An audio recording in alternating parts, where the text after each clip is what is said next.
আমি আপনাদের সামনে আজকে এমন একটা বিষয়ে আলোচনা করব, আমার ধারণা আপনারা এই আলোচনাটা কখনো শুনেন নাই। তবে আমি আলোচনা সবগুলোই কোরআন থেকে এবং হাদিস থেকে আলোচনা করার চেষ্টা করব। কোরআন এবং হাদিসের বাইরে কোনো কথা বলবো না। আপনারা ধৈর্য সহকারে কোরআন এবং হাদিসের এই কথাগুলো নেওয়ার চেষ্টা করার মন মানসিকতা কি আছে আপনাদের? ইনশাআল্লাহ যদি থাকে তাহলে একটা অনুরোধ আমার আপনাদের প্রতি, আমি যখন কোনো প্রশ্ন করব আপনারা প্রশ্নের উত্তর দেওয়ার চেষ্টা করবেন, পারবেন না? যদি উত্তর দেন আমার আলোচনাটা পুরোটাই আপনাদের ইনশাআল্লাহ মনে থাকবে। প্রিয় ভাই, আমরা এখানে যারা উপস্থিত আছি আমরা কি মুসলিম না অমুসলিম? অমুসলিম কারা? হিন্দু, বৌদ্ধ, খ্রিস্টান, নাস্তিক, ইহুদি, নাসারা, তারাই তো অমুসলিম। আমরা কি এখানে কেউ আছি? আমরা সবাই কি মুসলিম? তো মুসলিমকে মান আসলামা ফাহুয়া মুসলিম, যে ব্যক্তি আত্মসমর্পণ করে তাকে বলা হয় কি মুসলিম। আর মুসলিম শব্দের অর্থ হলো আত্মসমর্পণকারী। কার কাছে আত্মসমর্পণ করবে? অর্থ আল্লাহ তাআলার বাণী কোরআনের কাছে মুসলিম আত্মসমর্পণ করবে। নবী মুহাম্মদ সাল্লাল্লাহু আলাইহি ওয়াসাল্লামের নির্দেশ, আমল, কর্ম, হাদিসের সামনে একজন মুসলিম আত্মসমর্পণ করবে। কারণ কোরআন এবং হাদিস এটা হলো আল্লাহর ওহী, আল্লাহর বাণী। এই বাণীর কাছে একজন মুমিন যদি আত্মসমর্পণ করে তাহলেই তাকে কি বলা হয়? মুসলিম। এখন আমরা যেহেতু মুসলিম, আমাদের উচিত হলো কোরআন এবং হাদিসের সামনে আত্মসমর্পণ করা। কিন্তু বাস্তবে যদি আমরা সমাজের সাথে মিলাইতে যাই, আমাদের সমাজের সব মুসলমান কি কোরআন হাদিসের সামনে আত্মসমর্পণ করে? একটা উদাহরণ নেন, আপনি তাহলে বুঝতে পারবেন। আচ্ছা, কোরআনে আল্লাহ তাআলা বলেছেন আকিমুস সালাত, তোমরা সালাত কায়েম করো, মানে নামাজ পড়ো। এটা আমার বানানো আয়াত ভাই, শামীম ভাইয়ের বানানো আয়াত। সূরা বাকারা 43 নম্বর আয়াত, আল্লাহ তাআলা নিজে বলেছেন আকিমুস সালাত ওয়া আতুস যাকাত ওয়ারকাউ মা'আর রাকিন, তোমরা সালাত কায়েম করো, যাকাত আদায় করো, রুকুকারীদের সাথে রুকু করো। এটা আল্লাহর বাণী। আল্লাহর এই নির্দেশটা মান্য করা প্রত্যেকটা মুমিনের জন্য ফরজ। আচ্ছা, প্রাপ্তবয়স্ক একজন নারী পুরুষের জন্য আল্লাহর এই নির্দেশের আলোকে নামাজ পড়া ফরজ। আপনি আপনার সমাজের এলাকার লোকদেরকে 100 লোককে একত্র করে জিজ্ঞেস করেন, ভাই আজকে ফজরের নামাজ পড়েছেন? হ্যাঁ বলবে সর্বোচ্চ 20 জনে, না বলবে সর্বোচ্চ 80 জনে। কথা কি সত্য না মিথ্যা? তার মানে অধিকাংশ লোক আল্লাহর কথা মান্য করে নাই। আর যারা মান্য করে নাই তারা কি আল্লাহর বিধানের সামনে আত্মসমর্পণ করতে পেরেছে? পারে নাই। তাহলে আমাদের উচিত হবে কি আল্লাহর বিধানের সামনে আত্মসমর্পণ করা। প্রিয় ভাই, এখন কেন আমরা আত্মসমর্পণ করতে পারি না, আমি এই বিষয়টি আজকে আপনাদের সামনে পরিষ্কার করব। কেন কোরআন মানতে পারি না, কেন হাদিস মানতে পারি না, কেন কোরআন হাদিস পাওয়ার পরে আমরা সেটাকে বিশ্বাস করি না, আমল করি না, কেন এটা জীবনে বাস্তবায়ন করি না, তার কিছু মৌলিক কারণ কোরআন হাদিসে আল্লাহ অগ্রিম উল্লেখ করেছে। ওই কারণগুলো যদি আপনি জানেন তাহলে আপনি বুঝতে পারবেন কেন একজন ব্যক্তি এই বিধানগুলো মানতে পারে না। এই কারণগুলো যদি আপনি জানেন, আপনিও ইনশাআল্লাহ পাক্কা মুমিন মুসলমান হওয়ার ইনশাআল্লাহ পূর্ব প্রস্তুতি নিয়ে থাকতে পারবেন। প্রিয় ভাই, এই আলোচনাটার আগে আমি আপনাদের সামনে একটা হাদিস বলবো। হাদিসটা সবাই একটু মনোযোগ দিয়ে শুনবেন। তবে এই হাদিসের মধ্যে একটু ইখতিলাফি মাসআলা আছে। তবে ইখতিলাফি মাসআলাটা আমি এমন ভাবে বলবো, এখানে যদি কেউ আহলে হাদিস থাকেন আমার সাথে কেউ দ্বিমত করবেন না, এখানে যদি কেউ হানাফি থাকেন কেউ দ্বিমত করবেন না। আমি আপনার অগ্রিম লিখিত দিতে পারি। একটু মনোযোগ দিয়ে শুনেন। সহিহ মুসলিম হাদিস নাম্বার 764, ইসলামিক ফাউন্ডেশনের হাদিস নাম্বার অনুযায়ী, عن ابي هريره رضي الله تعالى عنه انه قال قال رسول الله صلى الله عليه وسلم, আবু হুরায়রা রাদিয়াল্লাহু তাআলা আনহু বলেন রাসূলুল্লাহ সাল্লাল্লাহু আলাইহি ওয়াসাল্লাম বলেছেন, মান সাল্লা সালাতান লাম ইয়াকরা ফিহা বিউম্মিল কুরআন ফাহিয়া খিদাজুন ফাহিয়া খিদাজুন ফাহিয়া খিদাজুন। নবী সাল্লাল্লাহু আলাইহি ওয়াসাল্লাম বলেছেন, যে ব্যক্তি নামাজ পড়লো নামাজের মধ্যে সূরা ফাতিহা পড়লো না, তার নামাজটা অপূর্ণাঙ্গ, তার নামাজটা অপূর্ণাঙ্গ, তার নামাজটা অপূর্ণাঙ্গ। এই শব্দটা আমাদের নবী কয়বার বললেন? সবাই বলেন কয়বার? তার মানে যে ব্যক্তি নামাজ পড়ছে নামাজের মধ্যে সূরা ফাতিহা পড়ে নাই তার নামাজ পূর্ণ হয় নাই। আচ্ছা, এই হাদিসটা আমাদের সাহাবী আবু হুরায়রা রাদিয়াল্লাহু তাআলা আনহু তাবেঈদের সামনে বলেছেন। তাবেঈদের মধ্যে একজন তাৎক্ষণিক প্রশ্ন করে বলেছেন যে ওয়াকিলা লি আবি হুরায়রা ইন্না নাকুনু ওয়ারা আল ইমাম, আমরা তো অনেক সময় ইমাম সাহেবের পিছনে থাকি। ভাই বলেন তো, ইমামের পিছনে যারা নামাজ পড়ে তাদেরকে কি বলা হয়? মুক্তাদি। কি বলা হয়? মুক্তাদি। বলতেছেন আপনি যে বললেন যে যে ব্যক্তি নামাজ পড়ে, নামাজের মধ্যে সূরা ফাতিহা পড়ে না, তার নামাজটা অপূর্ণাঙ্গ। ইমাম যদি সূরা ফাতিহা না পড়ে তার নামাজটা অপূর্ণাঙ্গ। আর একা একা কেউ যদি নামাজ পড়ে তার নামাজটা অপূর্ণাঙ্গ। কিন্তু যদি মুক্তাদি হয়ে সূরা ফাতিহা না পড়ে তাহলে তার নামাজটা কি অপূর্ণাঙ্গ থাকবে? এই প্রশ্ন করেছে একজন তাবেঈ রাসূলের সাহাবী আবু হুরায়রার কাছে। এখন আবু হুরায়রা উত্তর শোনেন। তিনি বলছেন ইকরা বিহা ফি নাফসিক, তুমি যদি ইমামের পিছনে মুক্তাদি হয়েও থাকো তাহলে তুমি ইমামের পিছনেও সূরা ফাতিহাটা মনে মনে পড়ো। আচ্ছা, এই যে মুক্তাদিদেরকে সূরা ফাতিহা পাঠ করতে বললেন রাসূলের সাহাবী আবু হুরায়রা, এই মাসআলাটা ইখতিলাফ। তবে আমি আপনাদের সামনে আজকে এই মাসআলাটা এমন ভাবে পেশ করব, দেখবেন যে একজন আহলুল হাদিস আর একজন হানাফি একই সাথে একই জামাতে নামাজ পড়বে, একটু দ্বন্দ্ব নাই। সবার আমার দিকে খেয়াল করবেন, অন্যদিকেও তাকাবেন, সবাই খেয়াল করে শুনবেন। দেখেন, একটু আগে আমি নামাজ এখানে ঈশা নামাজ জামাতের সাথে পড়েছি। আমার ওই ভাই আপনাদের এলাকার মাদ্রাসা হাফিজি মাদ্রাসার মুহতামিম, তিনি জামাতের সাথে নামাজ পড়েছেন। আমার কাছে খুব ভালো লাগছে এই দিক থেকে যে তিনি যখন নামাজটা পড়েছেন, সূরা ফাতিহা পড়েছেন, প্রত্যেক আয়াতের পর পর অক্ষ করেছেন, মানে থেমে থেমে পড়েছেন। এক শ্বাসে বা দুই শ্বাসে সূরা ফাতিহা পড়েন নাই। আর হাদিসে এভাবে উল্লেখ করা আছে যখন নামাজ পড়বেন কিরাত একেবারে সুন্দর শান্তশিষ্ট ভাবে প্রত্যেক আয়াতের পর পর অক্ষ করে পড়া, এটা নবী মুহাম্মদ সাল্লাল্লাহু আলাইহি ওয়াসাল্লামের সুন্নাত আর সাহাবীদের সুন্নাত। একটু খেয়াল করেন। এখন মুক্তাদিকে সূরা ফাতিহা পড়তে হবে, এটা হলো আহলুল হাদিসের মাসআলা। সবাই আমাদের তাকান।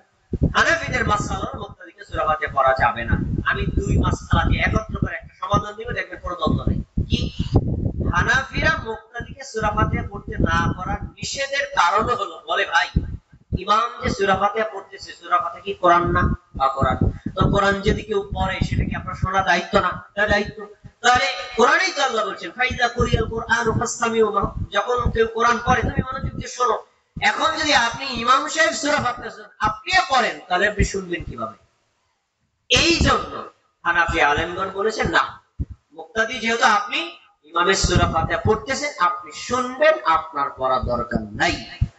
এখন আহলে হাদিসটা কি পড়তে হবে না? দেখেন, একেবারে চমৎকার সমাধান, কোনো সমস্যা নাই। ইমাম যদি প্রত্যেক আয়াতের পর পর অক্ষ করে পড়েন। আমি আজকে কি করেছি জানেন? আমার এই ভাই যখন বলেছেন আলহামদুলিল্লাহি রাব্বিল আলামিন, আমি তাকে শুনছি, ওই সময় কিছুই পড়ি নাই। এই যখন আলামিন বলে থেমেছেন, আমি তখন আস্তে আলহামদুলিল্লাহি রাব্বিল আলামিন পড়ছি।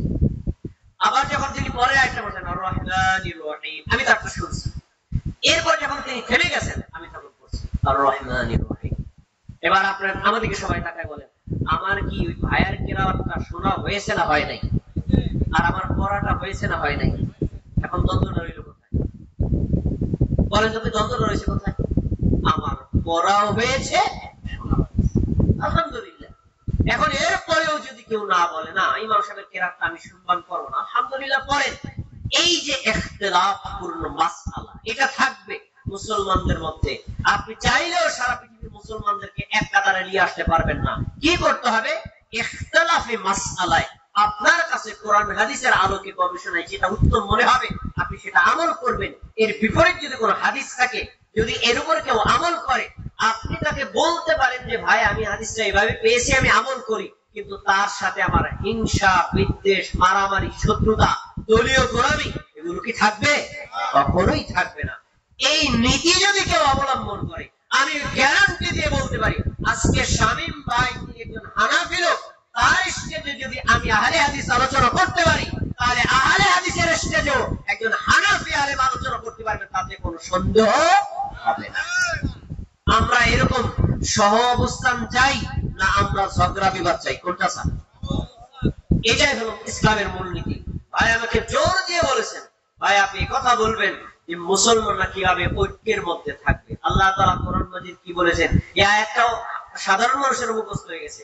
আল্লাহ বলেছেন ওয়াতাসিমু বিহাবলিল্লাহি জামিআ ওয়া লা তাফাররাকু, তোমরা আল্লাহর রশিকে ঐক্যবদ্ধভাবে ধারণ করো আর বিভিন্ন দল আর উপদলে বিভক্ত হয়ে যেও না।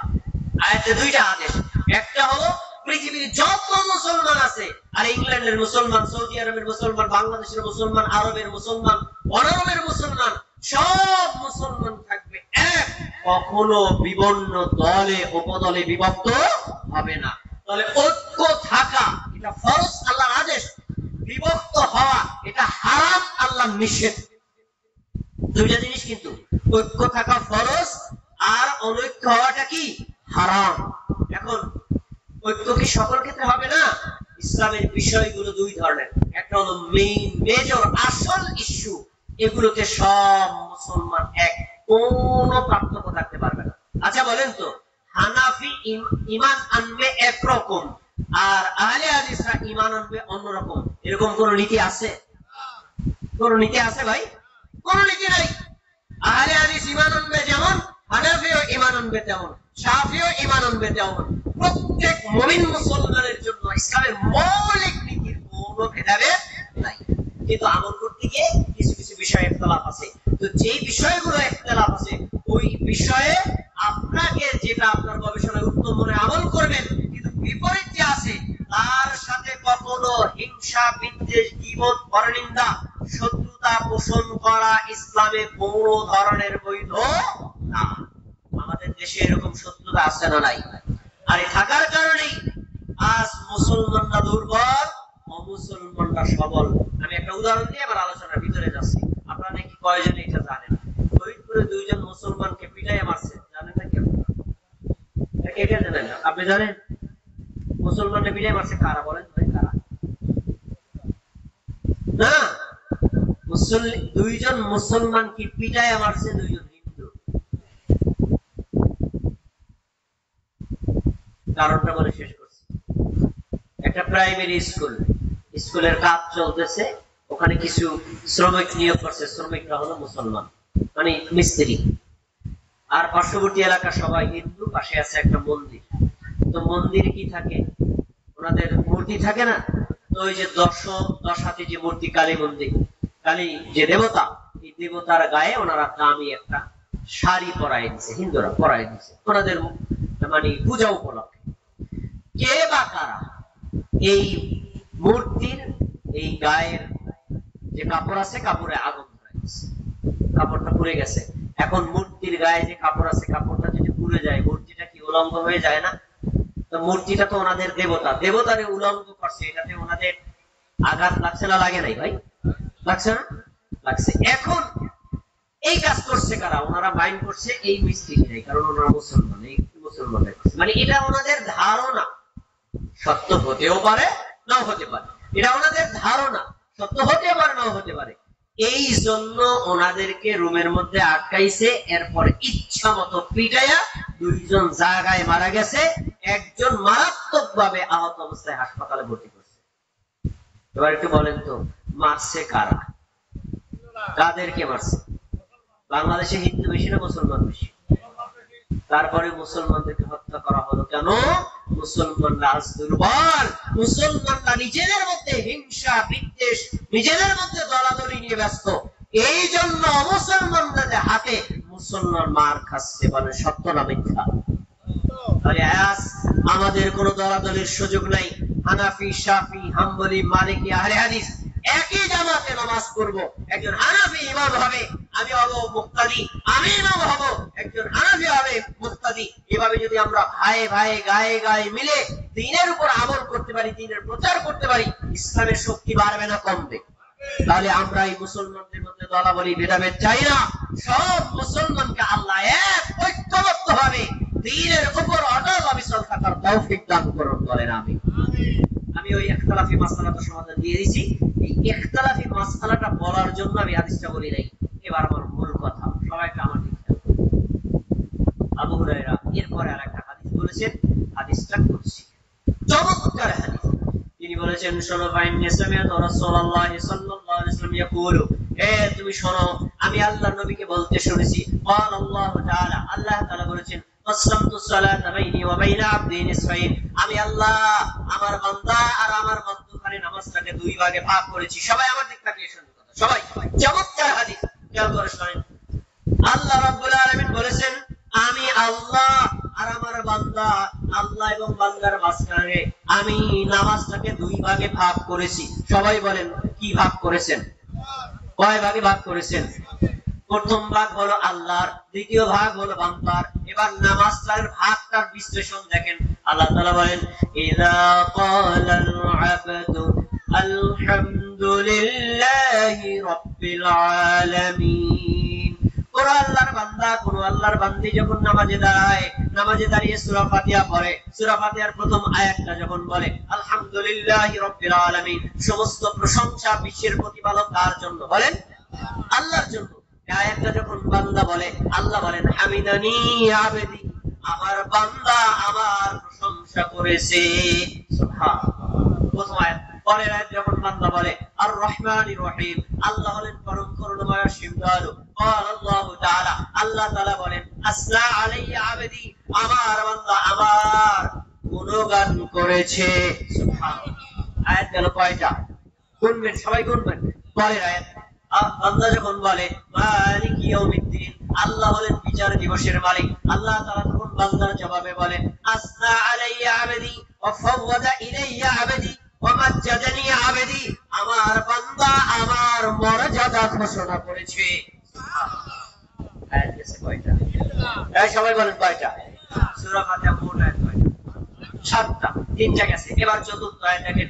বান্দা যখন নামাজে দাঁড়িয়ে বলে ইয়াকা না'বুদু ওয়া ইয়াকা নাস্তাঈন আমরা একমাত্র আপনারই ইবাদত করি আর একমাত্র আপনার কাছেই সাহায্য চাই এই 4 নম্বর আয়াতটা পড়লে আল্লাহ তার বান্দার জবাবে বলেন হাযা বাইনি ওয়া বাইনা আবদি এই আয়াতটা হলো আমার অর্ধেক আমার বান্দার অর্ধেক বান্দা তার অর্ধেকে যা চায় আমি আল্লাহ তাই দিয়ে দিব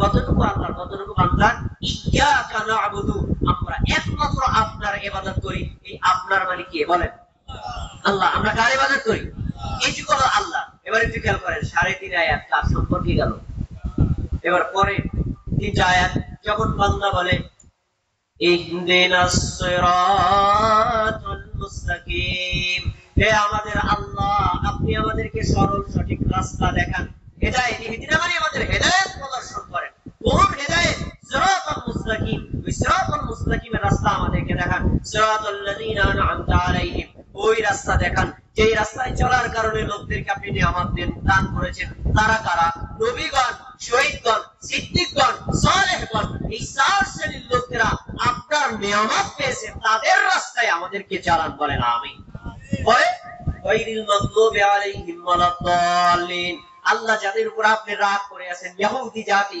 তাদের পথে আমাদেরকে চালাবেন না ওয়ালাদ-দাল্লিন যারা পথভ্রষ্ট খ্রিস্টান জাতি তাদের পথে আমাদেরকে চালাবেন না দাল্লিন বললে সূরা ফাতিহা শেষ হয় নাকি হয় না এবার তো আমাদের খেয়াল করুন দাল্লিন বলে শেষ করলাম এই যে শেষ করছে না এবার বান্দা এবার বান্দির জবাবে আল্লাহর হাযালি আবদি এই অংশগুলো আমার বান্দার ওয়ালি আবদি মা সাআলা আমার বান্দা তার অংশের মধ্যে যা চাইলো আমি আল্লাহ তাই তাকে দিয়ে দিলাম আচ্ছা আমি হাদিসটা শেষ করছি কয়েকটা প্রশ্ন করবে দেখি কার কার মনে আছে বলেন তো আল্লাহ কি ভাগ করছিলেন সালাত নামাজ কি ভাগ করছিলেন পরে যে ভাগের বিশ্লেষণ দেখলেন নামাজ ভাগ করছে না সূরা ফাতিহা ভাগ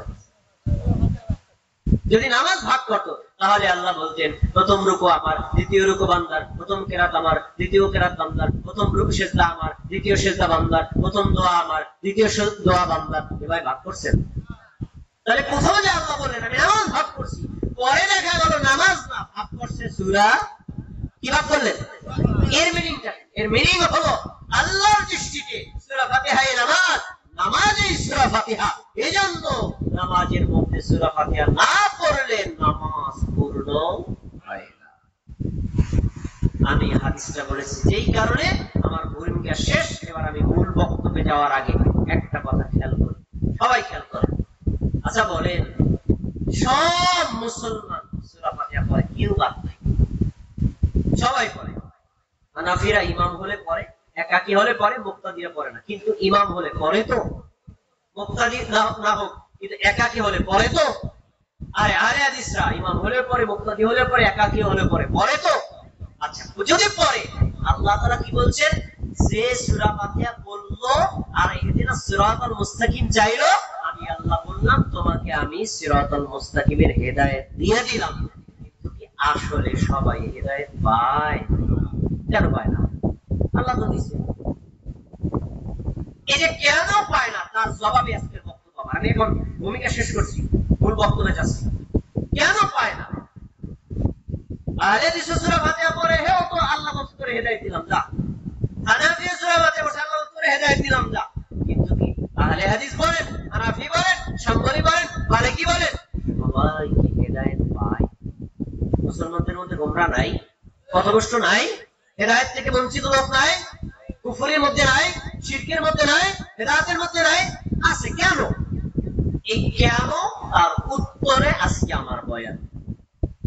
অল্প সময় কথা বলবো, সবগুলো কথা কোরআন থেকে হাদিস থেকে। যদি আপনারা একটু মনোযোগ দিয়ে শোনেন না, আজকের এখান থেকে একটা মৌলিক কিছু শিক্ষা নিয়ে যেতে পারবেন। ভাই একটু খেয়াল করে শোনেন। আপনি যদি শুধু একটা বিষয় নোট করেন, কেন একজন মানুষ হেদায়েত পায় না, কেন একজন মানুষ গোমরাহ হয়, কেন একজন মানুষ পথভ্রষ্ট হয়, আমি কোরআন পড়বো আর এইগুলো নোট করবো, হাদিস পড়বো আর এগুলো নোট করবো, দেখবো কোন কোন কারণে মানুষ হেদায়েত পায় না। এই কারণগুলো যদি আপনি নোট করেন না, আপনার বিশাল একটা খাতা হয়ে যাবে। এতগুলো কারণ আল্লাহ কোরআনে উল্লেখ করেছেন, এতগুলো কারণ আল্লাহ হাদিসে উল্লেখ করেছেন, যে ওই কারণগুলো কোন মানুষের মধ্যে থাকলে সে হেদায়েত পায় না। এখন এই কারণগুলো সব বলার সময় তো নাই। আমি এগুলো থেকে 6টা কারণ আজকে আপনার সামনে পেশ করব। আমার আত্মবিশ্বাস, আপনারা বাড়িতে থাকেন, দোকানে থাকেন, মা বোনেরা যেখানে থাকেন, আমার আলোচনাটা যদি মনোযোগ দিয়ে শোনেন না, আমার আত্মবিশ্বাস ইনশাআল্লাহ আপনারা কখনো গোমরাহ হবেন না। আমরা কি পথভ্রষ্ট হতে চাই না হেদায়েত চাই? হেদায়েত চাই না? হেদায়েত যে মানুষের দরকার তার প্রমাণ কি? আপনি ফরজ নামাজ পড়েন, সুন্নাত নামাজ পড়েন, ওয়াজিব নামাজ পড়েন, আর যে নামাজই পড়েন, প্রত্যেক নামাজে প্রত্যেক রাকাতে সূরা ফাতিহা আমরা পড়ি নাকি পড়ি না? তার ভিতর 5 নম্বর আয়াতটা কি? ইহদিনাস সিরাতাল মুস্তাকিম। আল্লাহ আমাদেরকে সিরাতাল মুস্তাকিমের হেদায়েত দেন। দেখেন আল্লাহ নিজেই শিক্ষা দিয়ে দিচ্ছে, তুমি আল্লাহর কাছে হেদায়েত চাও। যদি হেদায়েতের দরকারই না হতো, তাহলে প্রত্যেক আয়াতে প্রত্যেক রাকাতে আল্লাহ সূরা ফাতিহার মাধ্যমে হেদায়েত চাওয়ার শিক্ষা দিতেন না। আচ্ছা এবার আমাদের কি কথা শুনতে হবে। মা বোনেরা যারা আছেন তারা একটু মনোযোগ দিয়ে শুনুন, খেয়াল করেন। 6টা মৌলিক কারণ আমি ছোট মানুষ গবেষণা করে পেয়েছি কোরআন হাদিস থেকে, যে 6টা মৌলিক কারণ যদি কারোর মধ্যে থাকে তাহলে সে হেদায়েত পায় না। আমি এক নজরে বলছি, তারপর বিশ্লেষণ। 1 নম্বর, কোন মানুষের মধ্যে যদি প্রবৃত্তির অনুসরণ থাকে সে হেদায়েত পায় না। 2 নম্বর, কোন মানুষ যদি নেতা আর আকাবিরদের অন্ধ অনুসরণ করে তাহলে সে হেদায়েত পায় না। 3 নম্বর, কোন মানুষ যদি পীর বুজুর্গদের অন্ধ অনুসরণ করে তাহলে সে হেদায়েত পায় না। 4 নম্বর, কোন মানুষ যদি অধিকাংশ লোকের অনুসরণ করে তাহলে সে হেদায়েত পায় না। 5 নম্বর, কোন মানুষ যদি বাপ দাদার অন্ধ অনুসরণ করে তাহলে সে হেদায়েত পায় না। 6 নম্বর, কোন মানুষ যদি তাগুতের অনুসরণ করে তাহলেও সে হেদায়েত পায় না। শিরোনাম শুনে আপনাদের অনেক কষ্ট লাগতে পারে, আমি আগে একটু ভেঙে দিচ্ছি। আপনি বলবেন কি, এই যে হুজুর আসছে না, উনি পীরের বিরোধী, বুজুর্গের বিরোধী, আকাবিরদের বিরোধী, নেতার বিরোধী। নাউজুবিল্লাহ। আমি শব্দ কি বলেছি খেয়াল করেন নাই? আমি কথা বলি নাই পীরের অনুসরণ করা যাবে না। পীরের অনুসরণ করা জায়েজ, অন্ধ অনুসরণ করা হারাম। নেতার অনুসরণ করা জায়েজ, নেতার অন্ধ অনুসরণ করা হারাম। বাপ দাদার অনুসরণ করা জায়েজ, কিন্তু অন্ধ অনুসরণ করা হারাম। অনুসরণ অন্ধ অনুসরণের পার্থক্য। অনুসরণ মানে আমি জন্মের পর আমার বাবা মাকে যে সকল কর্ম করতে দেখেছি, আমি কোরআন হাদিস পড়ে যদি দেখি আমার বাবা মা যে কর্মগুলো করতেছে কোরআন হাদিসের বিরোধী না, তাহলে এই বাবা মার কর্মগুলো আমার জন্য মান্য করা জরুরি। আমি যে বাবা মার কর্মগুলো মানছি কোরআন হাদিসের বিরোধী না হওয়ার কারণে, এটাকে বলা হয় অনুসরণ। অন্ধ অনুসরণ কাকে বলে? আমার বাবা এমন একটা কাজ করছেন যে কাজটা কোরআন হাদিস বিরোধী, কোরআন এবং হাদিসের নাই, তারপরেও করছি, এটাকে বলা হয় অন্ধ অনুসরণ। তাহলে অনুসরণ করা জায়েজ, অন্ধ অনুসরণ করা হারাম। কোন মানুষের মধ্যে যদি অন্ধ অনুসরণ থাকে তাহলে সে হেদায়েত গ্রহণ করতে পারে না। আপনারা জানেন, প্রথমে একটা উদাহরণ দিচ্ছি, তারপর আপনারা জানেন সারা বাংলাদেশে তীব্র গরম চলছে, তাই না? তীব্র গরম চলছে। এই গরম থেকে বাঁচার জন্য আল্লাহ তাআলার নিকটে অনেক বান্দারা এখন ইস্তেসকার সালাত আদায় করছেন, আল্লাহর কাছে বৃষ্টি প্রার্থনা করছেন। আল্লাহর রহমতের উপকারে বৃষ্টি যদি আমাদের উপর আসে তাহলে এই তীব্র গরমের গজব থেকে আমরা রক্ষা পেতে পারি। কাজটা কি সঠিক না ভুল? সঠিক, অবশ্যই সঠিক। তাহলে কাজটা আমাদের করা উচিত, এটাকে সমর্থন করা উচিত। এবার দেখেন কিছু ভাইয়েরা বাপ-দাদার রসম নেওয়াজ অনুযায়ী, তাদের ইস্টিকালচার অনুযায়ী করছে কি জানেন? এই বৃষ্টি পাওয়ার আশায় দুইটা ব্যাঙ ধরছে, ধইরা ব্যাঙের মধ্যে বিয়ে করাই দিচ্ছে। ব্যাঙের মধ্যে বিয়ে করাইলা কেন? দুইটা ব্যাঙে বিয়ে করাই এই জন্য, ব্যাঙের মধ্যে বিয়ে হলে নাকি আসমান থেকে বৃষ্টি বর্ষণ হয়। বলেন এই কথা কোরআনে আছে না হাদিসে আছে? এ ভাই কোথায় আছে বলেন? এখন তাদেরকে যদি বলে এটা আপনি কোথায় বলেন? কোরআন হাদিস তো বাইরে, তাদেরকে করতে দেখছি, পূর্বপুরুষ করছে, জালদাতি বুড়াবুড়িরা করছে, তাই আমরা করি। তাদেরকে যদি বলি ভাই বাপ-দাদা করলেই হবে না, বুড়াবুড়ি করলেই হবে না, কোরআন হাদিসে এগুলো উল্লেখ করা নাই, এই কাজটা শিরক, এটা ছেড়ে দিতে হবে, তারপরেও যদি কোনো মুসলমান ওইটা করে, এটা হলো বাপ-দাদার অন্ধ অনুসরণ, এই লোকটা হেদায়েত পাবে না। তাহলে আমরা কি অন্ধ অনুসরণ করব না অনুসরণ করব? আচ্ছা আসুন এবার ছয়টার বিশ্লেষণ। বেশি সময় তো আমি পাবো না, আমি ছয়টার দুইটা করে আয়াত বলে একটা করে উদাহরণ দিয়ে আলোচনা শেষ করবো। সবাই খেয়াল করে শুনেন। ছয়টার প্রথম কারণ হলো প্রবৃত্তির অনুসরণ করা। প্রবৃত্তিটা কি আগে আমাকে বুঝতে হবে। প্রবৃত্তি হলো আমার মনে যেটা ভালো লাগে আমি এটা করবো, আর মনে যেটা ভালো লাগে না আমি এটা করবো না। ইসলামী শরিয়াতে আল্লাহ আদেশ করেছেন না নিষেধ করেছেন, নবী সাল্লাল্লাহু আলাইহি ওয়াসাল্লাম করতে বলেছেন না না করেছেন, এগুলোর কোনো বিবেচনা নাই। বরং সে যেটা ভালো লাগে এটা গ্রহণ করে, যেটা ভালো লাগে না এটা গ্রহণ করে, মানে নিজের মন মতো আমল করে। এই নিজেদের মন মতো আমল করে যারা, তাদেরকে বলা হয় প্রবৃত্তির অনুসারী। ইসলামে কি প্রবৃত্তির অনুসরণ করার কোনো সুযোগ আছে? নাই।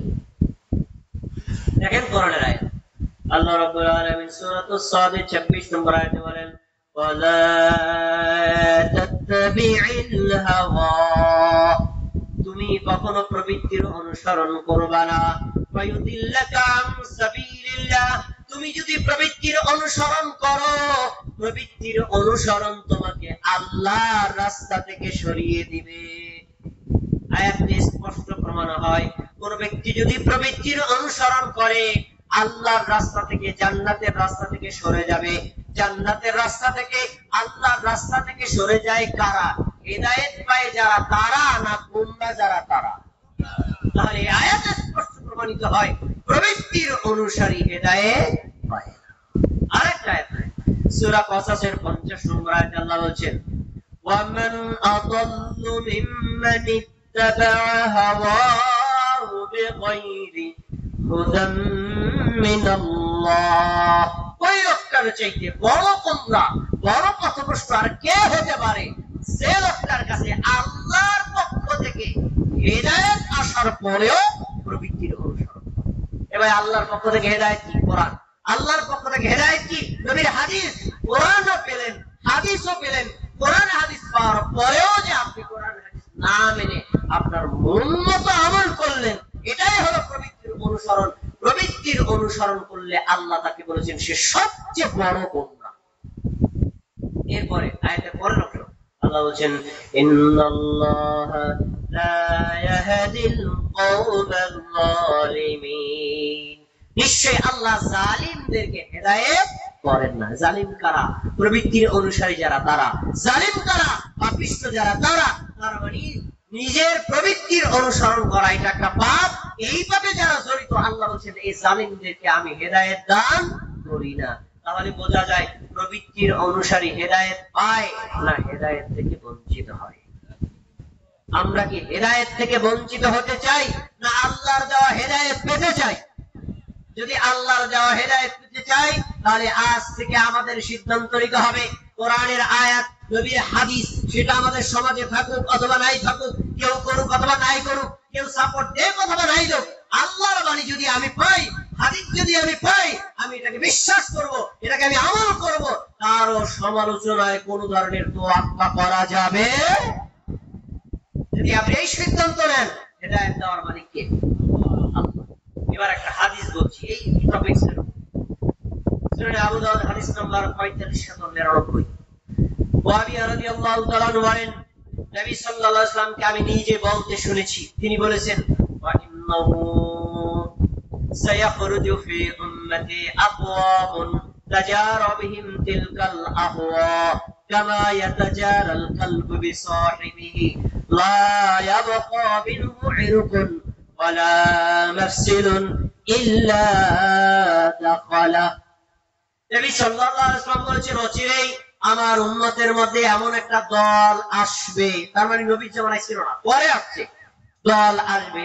তাদের বৈশিষ্ট্য হলো তারা মানুষের প্রবৃত্তির পূজা এমন ভাবে তাদের শরীরে প্রবেশ করবে, কুকুরে কামড় দিলে জলাতঙ্ক রোগের ভাইরাস যেমন প্রত্যেকটা শিরায় উপশিরায় ঢুকে যায়, তাদেরও ওইরকম ভাবে প্রবৃত্তির অনুসরণ ঢুকে যাবে। নাউযুবিল্লাহ।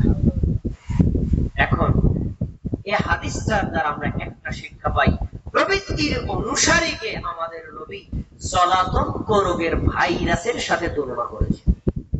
জলাতঙ্ক রোগটা কি? কুকুরে যদি আমাকে কামড় দেয়, আমি যদি চিকিৎসা না করি, কুকুরটা যদি পাগলা কুকুর হয়, ভালো কুকুর হলে আলহামদুলিল্লাহ কোনো সমস্যা হয় না, পাগলা কুকুর হয় তাহলে আমাকে জলাতঙ্ক রোগে আক্রান্ত। জলাতঙ্ক মানে কি জানেন? জল মানে পানি, আতঙ্ক মানে ভয়, পানির ভয়। পানির এত পিপাসা, এক গ্লাস পানি আমি দেব খাওয়ার জন্য এত চাহিদা, পানি নিলেই ভয়, খেতে পারে না। এই রোগকে কি বলা হয়? জলাতঙ্ক। তার মানে হাতে পানি নিয়েছে, খাওয়ার চাহিদা আছে, খেতে পারে না।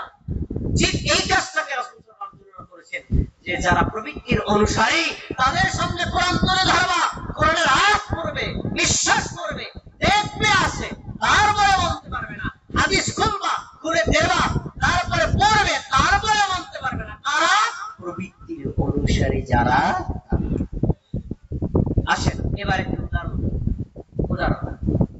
আমাদের সমাজে কিছু মানুষ আছে তো ইসলামের সব ভালো লাগে, আমাদের জিনিস ভালো লাগে, সব ভালো। ইসলামে কত সুন্দর আদব কায়দা, পিতামাতার সাথে ভালো ব্যবহার এবং মানুষের হক রক্ষা করা, প্রাণীর হক রক্ষা করা, খুব সুন্দর সুন্দর বিধান আছে, খুব ভালো লাগে। দুইটা জিনিস ভালো লাগে। কোন দুইটা জিনিস ভাই? এক নম্বর হলো এই যে মানে পুরুষদেরকে বলা হয়েছে দাড়ি রাখতে, দাড়ি রাখলে কেমন বুড়া বুড়া মনে হয়, খ্যাত খ্যাত মনে হয়, এই জিনিসটা ভালো লাগে। খেয়াল করে শোনেন। আর একটা কি ভাই? আর একটা হলো এই যে মা বোনদেরকে একেবারে কালা বোরকার মধ্যে আটকায় জেলখানার মধ্যে এই তীব্র গরমেও তাদেরকে বোরকা পরিয়ে রাখে, এই জিনিসটা আমার ভালো লাগে না। মানে ইসলামে সবই তার পছন্দ, দুইটা জিনিস তার পছন্দ না। আপনারা বলেন তো দুইটা বিধান কি হুজুররা বানাইছে না কোরআন হাদিসে আছে? তো কোরআনের বিধান কার বিধান? আর হাদিসের বিধানটা আল্লাহর বিধান, কিন্তু নবীর মাধ্যমে আসছে। তাহলে আল্লাহর বিধান, ইসলামের বিধান, ঈমানের বিধান, তাওহীদের বিধান, এই বিধানটা আপনার পছন্দ হোক অথবা না হোক, আপনার ভালো লাগুক অথবা নাই লাগুক, আর আপনি আমল করতে না পারেন কিন্তু বলতে পারেন না এই দুইটা জিনিস আমার ভালো লাগে না, পছন্দ না, যদি আপনি করেন তাহলে আপনি প্রবৃত্তির অনুসারী, আপনাকে আল্লাহ হেদায়েত দিবেন না। এই দুইটা জিনিস কি ইসলামের খারাপ না ভালো? দাড়ি রাখা খারাপ? নারীদের পর্দায় থাকা খারাপ না ভালো? ভালো, কিন্তু ওনার সব ভালো লাগে, দুইটা জিনিস ভালো লাগে। কেন?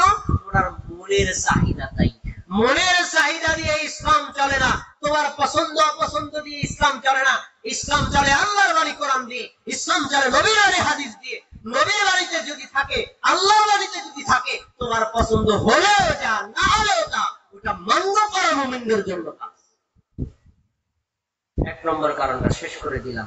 আসুন এবার 2 নম্বর কারণ, নেতা এবং আকাবিরদের অনুসরণ করা। নেতা বলতে আমরা কি বুঝি? বাংলাদেশ গণতান্ত্রিক দেশ, এখানে রাজনৈতিক সংগঠন আছে, ধর্মীয় সংগঠন আছে, সামাজিক সংগঠন আছে। সংগঠন থাকতে পারে, সংগঠনে ধর্মীয় থাকতে পারে, সংগঠনে নেতাও থাকতে পারে।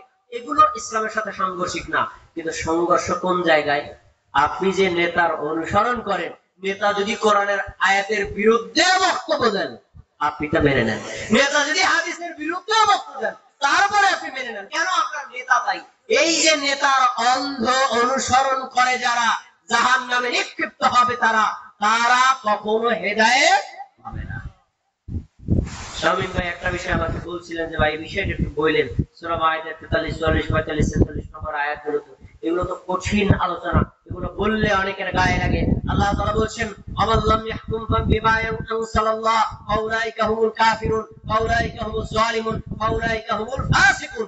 আল্লাহ তাআলা একই আমলটাকে 3 ভাবে হাইলাইট করেছেন। যারা আল্লাহর বিধান দিয়ে শাসন করে না তারা জালিম, যারা আল্লাহর বিধান দিয়ে শাসন করে না তারা ফাসিক, যারা আল্লাহর বিধান দিয়ে শাসন করে না তারা কাফির। আল্লাহর বিধান কি? কোরআন। আল্লাহর বিধান কি? নবীর সহিহ হাদিস। তো কোরআনের আয়াত আর সহিহ হাদিসে যেভাবে আছে, যদি আপনি সমাজ চালান, দেশ চালান, রাষ্ট্র চালান, ইউনিয়ন চালান, মেম্বার চালান, এলাকা চালান, অথবা আপনি যে স্থানে দায়িত্বশীল থাকেন কেন, আপনার দায়িত্ব হচ্ছে আল্লাহর বিধান দিয়ে শাসন করা। যদি আপনি আল্লাহর বিধান দিয়ে শাসন না করে অনবরত বিধান দিয়ে শাসন করেন, ফাসিক বলেছেন কে? জালিম বলেছেন কে?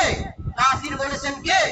এরকম ফাসিক বাংলাদেশে আছে না? নাই আছে। এইজন্য এমন লোককে আমাদের নেতা নির্বাচিত করতে হবে যে লোক আল্লাহর বিধান বোঝে, নিজে তার বিশ্বাস করে, নিজে আমল করে, জনতার উপর সেটাই প্রয়োগ করার চেষ্টা করে। যদি এমন কি না হয়, তাহলে নেতা যে সকল পাপ করেছে, পাপের সব পাপ আপনাকেও নিতে হবে, আমাকেও নিতে হবে।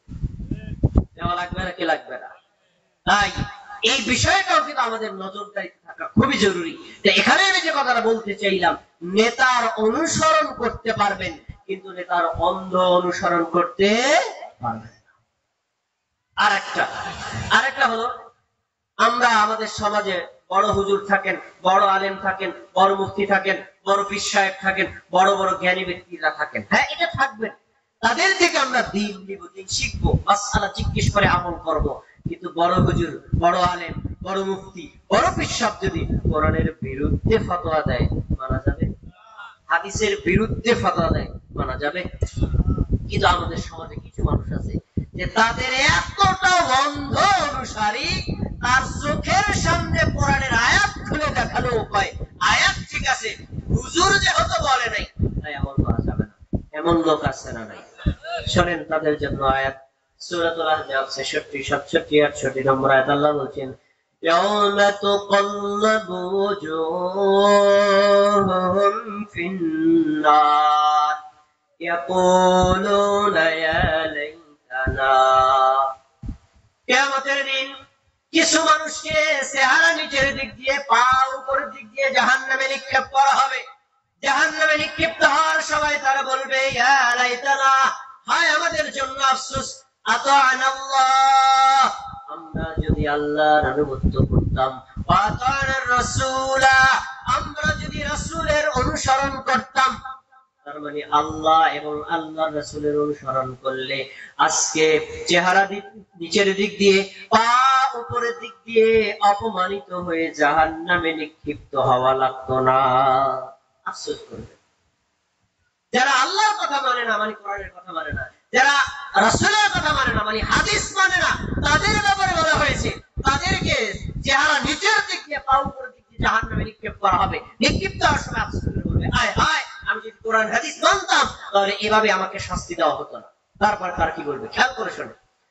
অকালু, তারা বলবে, রব্বানা, হে আমাদের রব আল্লাহ, ইন্না আতা'না সাদাতানা ওয়া কুবারা'ানা, আমরা কি দোষ করেছি? আমাদের কোনো দোষ নাই। আমাদের রাজনৈতিক নেতা ছিল, নেতার কথা মানছি, কোরআন হাদিস মানি নাই। আমাদের ধর্মীয় নেতা ছিল, ধর্মীয় নেতা যা বলেছে মানিছি, কিন্তু কোরআন হাদিস মানি নাই।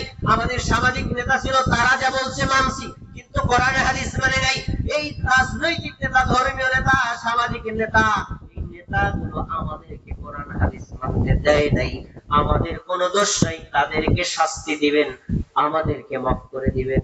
তারপরে বলবেন আমাদের বড় হুজুর, বড় আলেম, বড় মুফতি সাহেব ফতোয়া দিয়েছেন, তিনি যে কোরআনের বিরুদ্ধে বলেছেন আমি তো জানি না, তার ফতোয়া মানছি। তিনি যে হাদিসের বিরুদ্ধে ফতোয়া দিয়েছেন আমি তো জানি না, আমি তার ফতোয়া মানছি। তার ফতোয়া মানার কারণে কোরআন হাদিস মানতে পারি নাই, আমাদের কোনো দোষ নাই। আল্লাহ, আজকে আপনার কাছে একটা আবেদন আছে। আবেদনটা কি? রব্বানা আতিহিম দিফাইনি মিনাল আযাবি ওয়ালআনহুম লা'নান কাবীরা। যে রাজনৈতিক নেতা, যে ধর্মীয় নেতা, যে সামাজিক নেতা, যেই বড় হুজুর, বড় আলেম, বড় মুফতি আমাকে কোরআন মানতে দেয় নাই, হাদিস মানতে দেয় নাই, তার কথা মানতে বাধ্য করেছে, আল্লাহ আপনার কাছে আবেদন হলো আমাকে দিবেন সিঙ্গেল শাস্তি, তাদেরকে দিবেন ডাবল শাস্তি। আজকে এই বিশ্বাস না হয়, আজকে যাবেন সূরা আহজাব 66, 67, 68 তিনটা আয়াত অনুবাদ করবেন। আমার অনুবাদের সাথে যদি না মেলে আমাকে বলবেন। একেবারে হুকুম, এই শব্দগুলোই দেওয়া। আল্লাহ, ওরা যেহেতু আমাকে গোমরাহ করেছে, তাদেরকে দিবেন ডাবল শাস্তি, আমাদেরকে দিবেন সিঙ্গেল শাস্তি। এখন যারা গোমরাহ করেছে তাদেরকে ডাবল শাস্তি দেওয়ার জন্য বলা হয়েছে, যারা গোমরাহ হয়েছে তাদেরকে সিঙ্গেল শাস্তির কথা বলা হয়েছে। আল্লাহ কবুল করবেন নাকি করবেন না, এটা আল্লাহ আগেই জানাই দিয়েছে। বলেন সূরা আরাফ 38 নম্বর আয়াত, আল্লাহ বলেন ক্বালা লিকুল্লি দি'ফুন ওয়ালাকিল্লা তা'লামুন। যারা গোমরাহ করেছে তাদেরকে দেওয়া হবে ডাবল শাস্তি, যারা গোমরাহ হয়েছে তাদেরকে ডাবল শাস্তি, কাউকে সিঙ্গেল শাস্তি দেওয়া হবে না। আজকে আমি মাদারীপুর থেকে এসেছি আপনাদের এখানে বক্তা হিসেবে বক্তব্য দেওয়ার জন্য। আমি যদি কোরআনের আয়াতের বিরুদ্ধে একটা বক্তব্য দেই, আমি যদি হাদিসের বিরুদ্ধে একটা বক্তব্য দেই, আপনি যদি আয়াতটা পাওয়ার পরেও আয়াতটা না মেনে আমার কথা মানেন, হাদিস পাওয়ার পরেও হাদিসটা না মেনে আমার কথা মানেন, তাহলে আমাকেও দেওয়া হবে ডাবল শাস্তি, আপনাকেও দেওয়া হবে ডাবল শাস্তি। তাহলে বোঝা যাচ্ছে কোন নেতা, কোন বড় হুজুর, কোন বড় আলেমের অন্ধ অনুসরণ করা যাবে। অনুসরণ করতে আমি নিষেধ করি নাই। অনুসরণ কি? আরে আজকে আমি যে কথাগুলো বলে যাচ্ছি, যদি কোরআনে থাকে মানবেন, যদি হাদিসে থাকে মানবেন। কোন কথা যদি কোরআন হাদিসের সাংঘর্ষিক হয় বাদ দিয়ে দিবেন, এটা হলো অনুসরণ। কিন্তু যদি বলেন না, হুজুর এত চমৎকার আলোচনা করেছেন, তার কথা কি কোরআনের বিরুদ্ধে যাইতে পারে, তার কথা কি হাদিসের বিরুদ্ধে যাইতে পারে, তারটাই ঠিক, হাদিস কোরআন হতে দেখার দরকার নাই। এটাকে বলা হয় অন্ধ অনুসরণ। অন্ধ অনুসারী কখনো হেদায়েত হয় না। আজকে তাহলে একটা সিদ্ধান্ত নেন, আলেম ওলামাদের আমরা অনুসরণ করব নাকি করব না? করব, কিন্তু অন্ধ অনুসরণ করা, সবাই মুখে বলেন, অন্ধ অনুসরণ করা মনে থাকবে তো ইনশাআল্লাহ। আচ্ছা, এবার আসুন 3 নম্বর কারণ হলো পীর বুজুর্গদের অন্ধ অনুসরণ করা। আমাদের দেশে অনেক পীর আছেন, অনেক মুরিদ আছেন, পীর মুরিদের সাথে আমাদের কোনো শত্রুতা নাই। তবে একটা দুঃখ কষ্টের কথা হলো অনেক মুরিদ আছেন পীরের এত অন্ধ ভক্ত হয়ে যান, পীর সাহেব যদি সরাসরি শিরকে লিপ্ত হয়, যদি দেখে আপনার পীর শিরক করে, হয় না পীর সাহেব না উনিকে ভুল করতে পারে, এটাই ঠিক। যদি দেখাই যে দেখেন আপনার পীর সাহেব বেদাত করে, হয় না পীর সাহেব না উনিকে ভুল করতে পারেন, ওইটাই ঠিক। এরকম অন্ধ অনুসারী মুরিদ আছে না নাই? আপনাদেরকে বলবো, আমি আমার নিজের কথা বলছি, নিজের, আমি নিজের গায়ে শুনেছি একজন মুরিদ বলছেন যে শোনো, আমার পীর সাহেব যদি কোরআন হাদিসের বিরুদ্ধে করে মানবো তো মানবো, এমনকি পীর যদি জাহান্নামে যায় আমি জাহান্নামেও যাব। এমন অন্ধ অনুসারী আছে না নাই? ইসলামে এরকম অন্ধ অনুসরণের কোন সুযোগ নাই। দেখেন আল্লাহ কি বলছেন সূরাতুল আরাফ 3 নম্বর আয়াত, আল্লাহ বলছেন ইত্তাবিউ মা উনজিলা ইলাইকুম মির রাব্বিকুম ওয়া লা তাত্তাবিউ মিন দুনিহি আউলিয়া। শোনো, আল্লাহ তোমাদের উপর যা নাযিল করেছেন তোমরা তা মেনে নাও। আল্লাহ নাযিল করেছেন কি? সবাই বলেন কি নাযিল করেছেন? বলেন কোরআন। আর কোরআনের আয়াতের ব্যাখ্যা করেছেন নবীর হাদিস। তার মানে কোরআন হাদিস দুইটাই। তো তোমরা কোরআন এবং হাদিস মান্য করো, আর কোরআন হাদিস বাদ দিয়ে তোমরা তোমাদের ওলি আউলিয়া পীর বুজুর্গদের অনুসরণ করো না। এই কথা কার? পীর বুজুর্গদের অনুসরণ করা যাবে, কিন্তু পীর বুজুর্গরা যদি কোরআন হাদিসের বিরুদ্ধে বলে অনুসরণ করা যাবে না। এরপরে আল্লাহ আরো সতর্ক করেছেন। আমাদের সমাজের মানুষ বলে কি পীর সাহেব কি ভুল করতে পারে? পীর সাহেব কি কোরআন হাদিস কম জানে?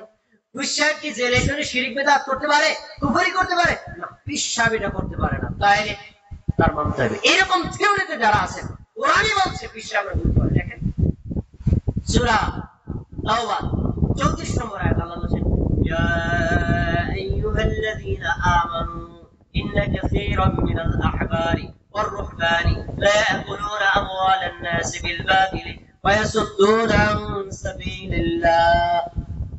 হে মুমিনগণ, তোমাদেরকে সতর্ক করছি, এই পৃথিবীতে যারা পীর বুজুর্গ ঠাকুর পাত্রী আর যারা ধর্মযাজক আছে, যারা ধর্মের দায়িত্ব নিয়ে ধর্ম পালন করে, ধর্ম প্রচার করে, তাদের মধ্যে অধিকাংশই মানুষের সম্পদ অন্যায়ভাবে ভক্ষণ করে আর মানুষদেরকে আল্লাহর রাস্তা থেকে ফিরিয়ে।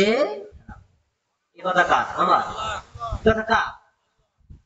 অধিকাংশ ধর্মযাজক, অধিকাংশ ঠাকুর, অধিকাংশ আলেম, অধিকাংশ পীর, অধিকাংশ বুজুর্গ তারা মানুষের সম্পদগুলো অন্যায়ভাবে ভক্ষণ করে, কিন্তু আল্লাহর সত্যের দিকে মানুষদেরকে ডাকে না।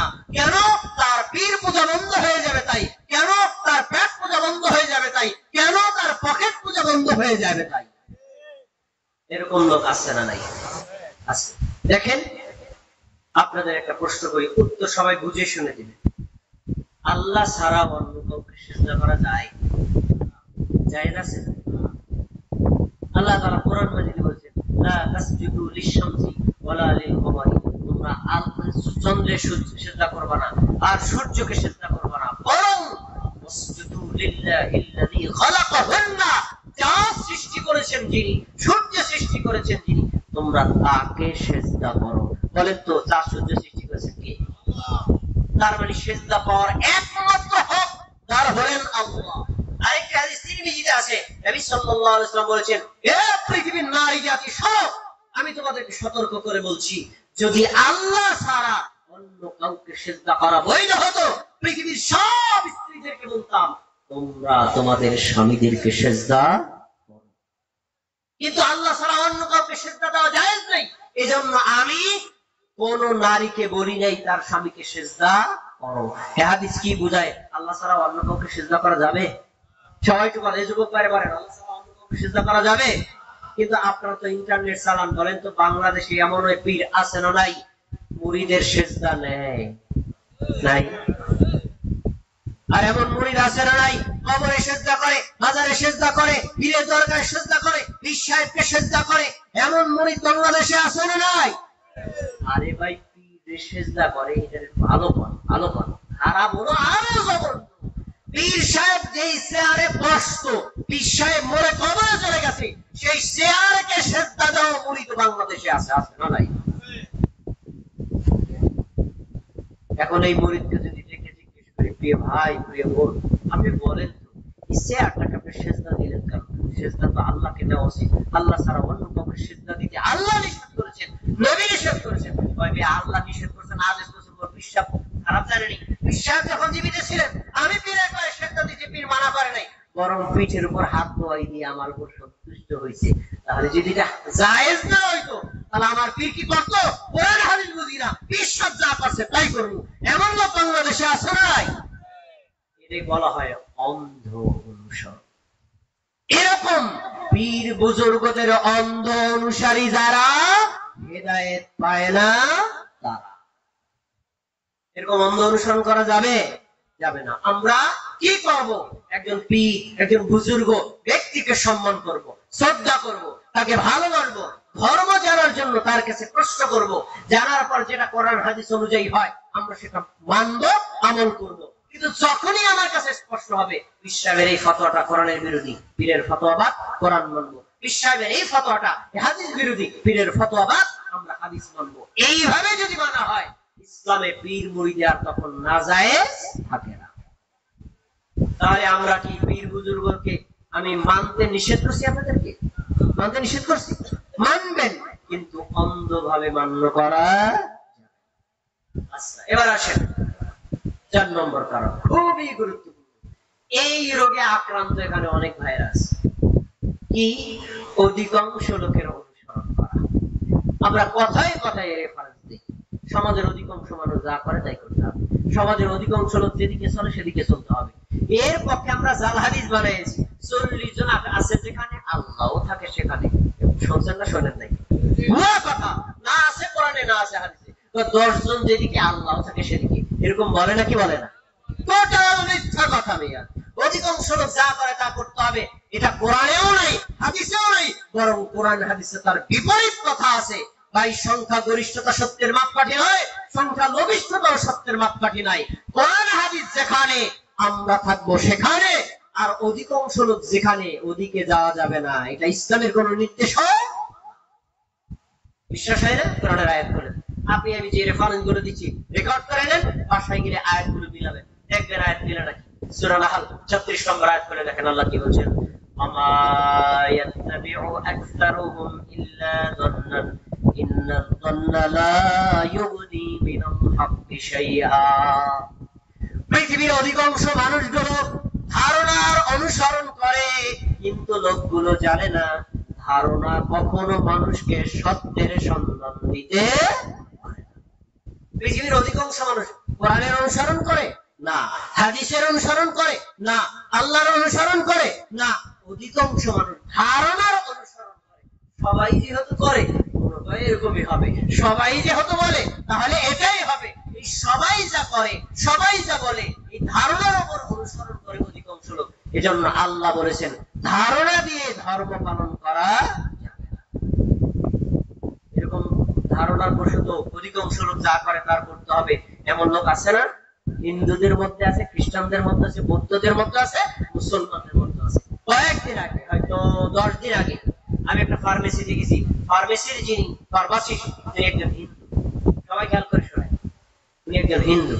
আমি তাকে বললাম, ভাই আপনি কি আপনাদের ধর্মগ্রন্থ পড়েছেন? গীতা, ভাই মহাভারত, এগুলো পড়ছেন? যদি পড়েন আপনি আমারে বলেন তো, আপনাদের গীতা মহাভারতের কোন জায়গাতে উল্লেখ করা আছে যে মানুষ মারা গেলে তার লাশটাকে তুলতে হবে? সবাই কি আমার কথা শুনতেছেন? কোথায় বলে তো? ভাই আমি কোথাও পাইনি। পান নাই তা আপনি এরপরও যে আপনাদের আত্মীয় স্বজন মারা গেলে কোরআন, কারণ দেখেন এইটা ও যে বাপদাদার আমল থেকে চলে আসতেছে, অধিকাংশ ঠাকুররা বাইনে নিছে, আর এলাকায়ও চলতে আছে। কিন্তু আমি যদি এর বিরুদ্ধে কথা বলি, তারা নাকি আমার নাস্তিক বানায় দূর করে দেয়। এই জন্য আমি কিছু বলিও না। কিন্তু ভাই আমার বাবার আমি পড়াই নাই, তার বাবারে কি করে নাই? পড়াই নাই। এই যে সবাই যা করে তাই করে, অধিকাংশ লোক যা করে তাই করতেছে, বাপদাদার আমল তো করে আসতেছে, ধর্মগ্রন্থে নাই তারপরেও মানছে। এমন অনুসারী হিন্দুদের মধ্যে যেমন আছে, মুসলমানদের মধ্যে আছে না?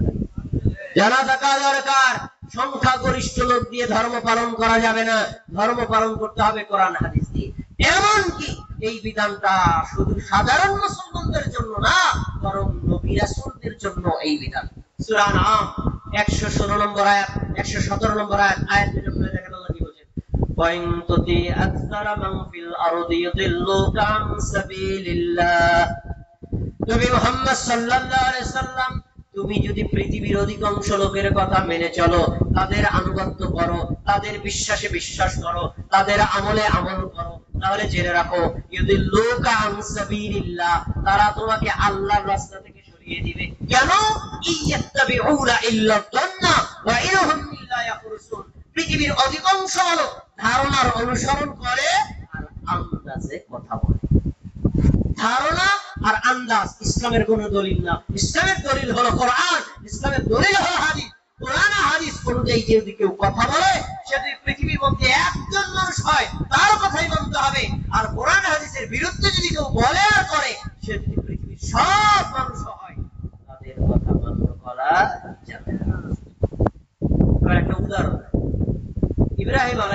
সালাতু ওয়াস সালাম, তাকে আপনারা চিনেন নাকি চেনেন না? দেখেন নাই, কিন্তু নাম শুনছেন না? একজন আল্লাহর প্রিয় নবী, প্রিয় রাসূল ইব্রাহিম আলাইহিস সালাম। ইব্রাহিম আলাইহিস সালাম যখন নবুয়ত পেলেন, তিনি তাওহীদের দাওয়াত দেওয়া শুরু করলেন।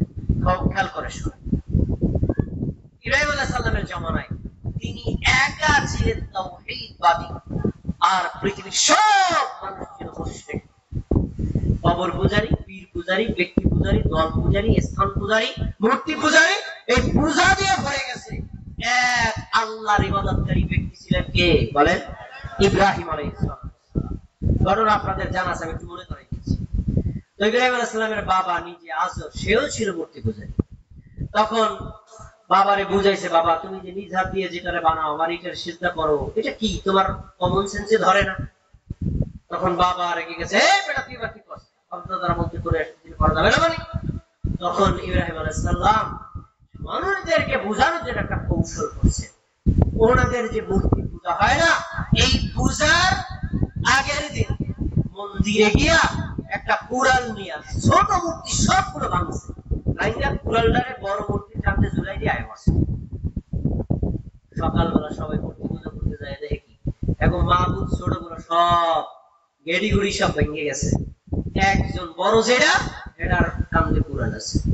এখন সবাই বলতেছে আমরা আজকে আনন্দের সাথে পূজা করার জন্য এই কামটা করলাম। ওনারা কি কষ্ট পাইছে না খুশি হয়েছে বলেন? প্রত্যেক মানুষ তাদের ধর্মীয় দেবতাদের সম্মান করে, এইটাকে অপমান কেউ সহ্য করতে পারে না। কে করছে? তো সবাই ধরে নিছে যে আমাদের এই মূর্তি পূজার বিরুদ্ধে যে একটা মানুষই কথা বলে, কেউ তো বলে না, ইব্রাহিম আলাইহিস সালাম বলে। দেখে আনছে, ইব্রাহিম আলাইহিস সালামকে জিজ্ঞেস করছে এগুলো করছে। ইব্রাহিম আলাইহিস সালাম সত্য কথাটাকে ঘুরায় বলছে, এই আমাদের টাকা যে এইগুলোর মধ্যে বড়টা করছে। এই যে দেখেন, এইগুলোর মধ্যে বড়টা করছে, মানে এখানে যে সব লোক আছে তাওহীদবাদী হিসেবে আল্লাহর কাছে বড় কে? ইব্রাহিম আলাইহিস সালাম না, বাকি সবাই ছড়াই যায়। আঙ্গুলটা দিয়েছে নিজের দিকে, মানে সত্য কথাটাই বলছেন। ওরা আঙ্গুলের দিকে না তাকায়, তাকাইছে তার কথার দিকে। এগুলোর মধ্যে বড়টা করছে, মানে ওই যে বড় মূর্তি আছে না, ওইটা নিজে ছোট উড়ে ভাঙছে। এখন ওরা কইছে কি করছে? এই ইব্রাহিম ওই কি খাইতে পারে, কথা বলতে পারে, হাঁটতে পারে, কুড়াল কাঁধে নিতে পারে, টাকা ওরে বাড়ি দিতে পারে, তো ও আবার ছোটগুলো ভাঙিয়ে ফেলবে। তখন ইব্রাহিম আলাইহিস সালাম বলছেন, এই বুঝটা যে তোমাদের আছে, মূর্তি কোনো উপকার করতে পারে না, ক্ষতিও করতে পারে না, কারো কোনো উপকার করতে পারে না, তারপরে তোমরা তার পূজা করছো। তোমাদের কি বুদ্ধি জ্ঞান হয় নাই যে আল্লাহ ক্ষতি করতে পারেন, উপকারও করতে পারেন? আমাদের সবার উচিত সেই আল্লাহর ইবাদত করা। কথা বলেন ঠিক কিনা? ইব্রাহিম আলাইহিস সালাম একা ছিলেন তাওহীদবাদী। ঠিক এই উদাহরণটা আমরা টেনে নিয়ে যাই ফরিদপুরে টেনে নিয়ে যাই। ফরিদপুরে যারা মূর্তি পূজারী ছিলেন, তাদের মন্দিরে আগুন দিছে কে? আল্লাহ ভালো জানেন।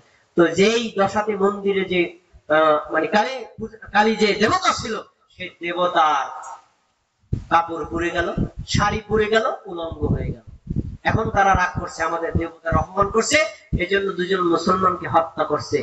আমরা ওই হিন্দু ভাইদের প্রতি বিনীত ভাবে একটা প্রশ্ন রাখছি, তোমরা তোমাদের বিবেককে জিজ্ঞেস করো, যেই দেবতা নিজের কাপড় পর্যন্ত রক্ষা করতে পারে না, এই দেবতা কি পরকালে তোমাকে রক্ষা করতে পারবে?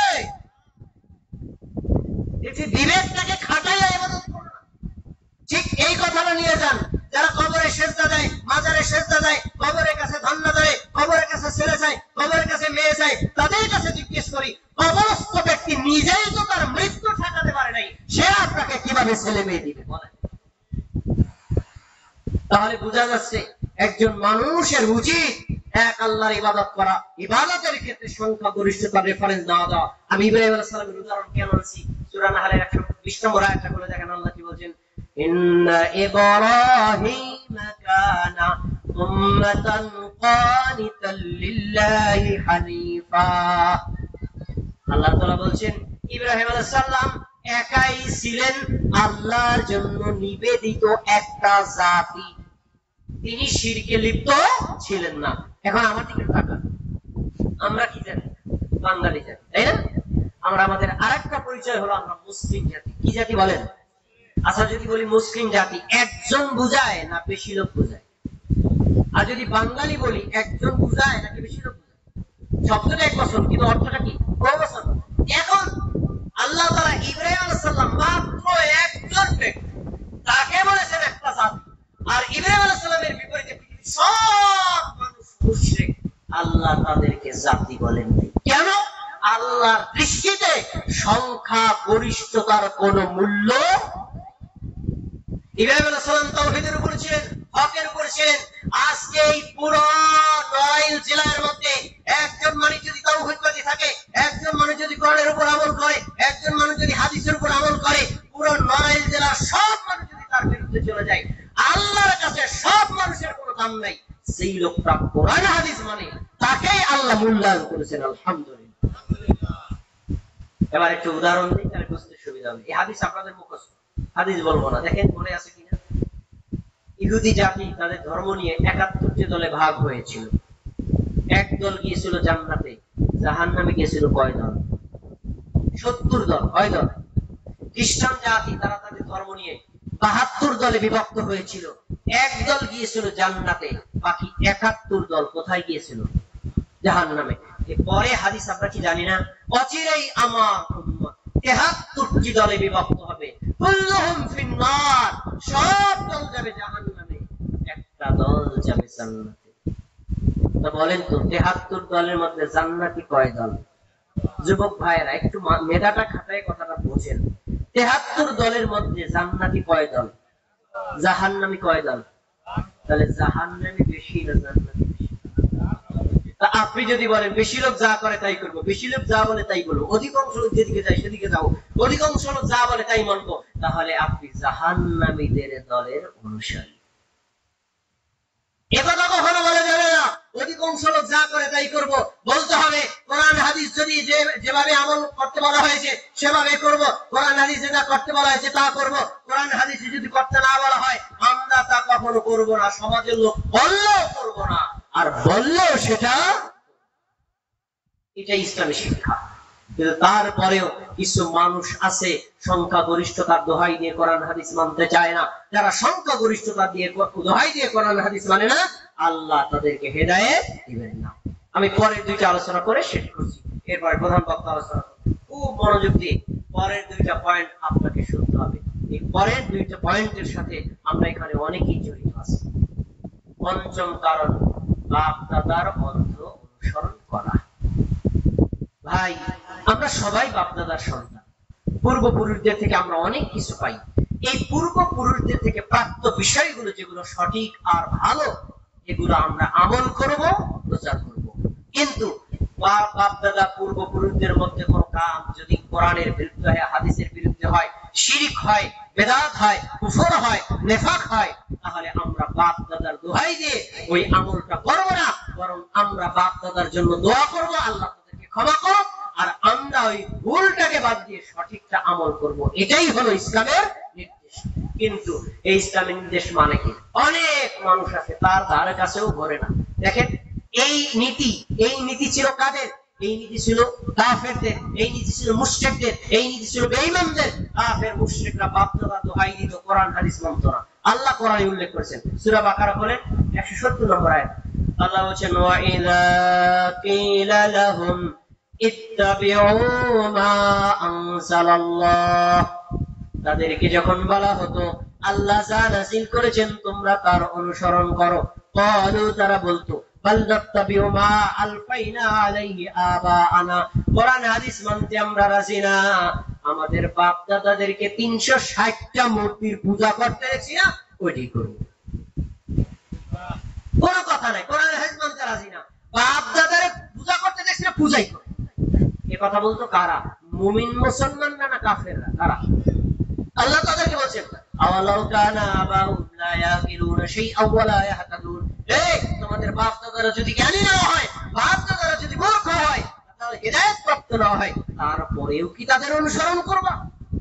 সূরা লোকমানের 21 নম্বর আয়াতে বলেন যখন তাদেরকে বলা হতো আল্লাহ যা নাযিল করেছে তোমরা তা মানো, তখন তারা বলতো বাল নাত্তাবিউ মা ওয়াজাদনা আলাইহি আবানা, আমরা আমাদের বাপ দাদাদেরকে যে আমল করতে দেখেছি, আল্লাহ করতে বলুক আর নাই করুক, ইসলামে থাকুক অথবা নাই থাকুক, আমরা এই বাপ দাদার আমলে করব।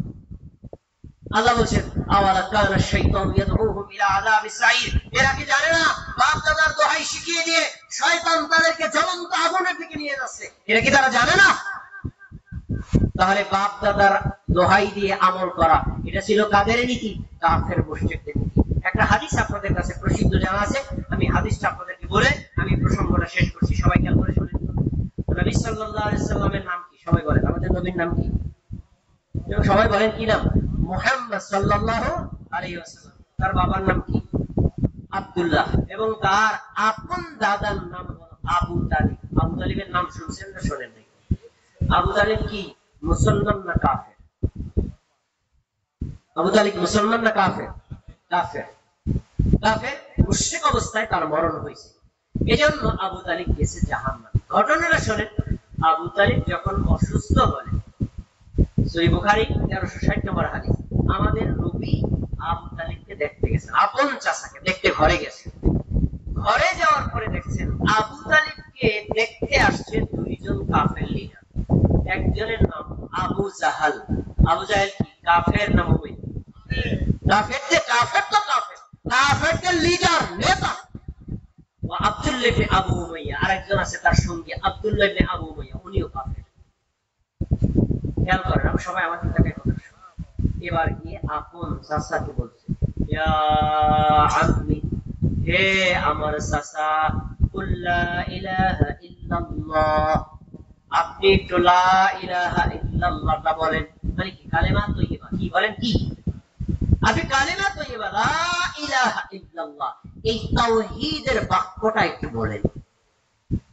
যদি বলেন আশহাদু লাকা বিহা ইনদাল্লাহি ইয়াউমাল কিয়ামাহ, আমি আপনার ভাতিজা হয়ে আপনাকে অফার করছি, আপনি যদি লা ইলাহা ইল্লাল্লাহ বলেন, কিয়ামতের দিন আমি আল্লাহর কাছে বলবো, আল্লাহ আমার চাচা নামাজ পড়ে নাই, রোজা রাখে নাই, হজ করে নাই, যাকাত দেয় নাই, কিন্তু মৃত্যুর সময় তাওহীদের উপর অটল থেকে ঈমান এনে মারা গেছে, কালেমা তৈয়বা বলেছে, তুমি আল্লাহ আমার চাচাকে ক্ষমা করে দাও, আমি আপনার জন্য সুপারিশ করব।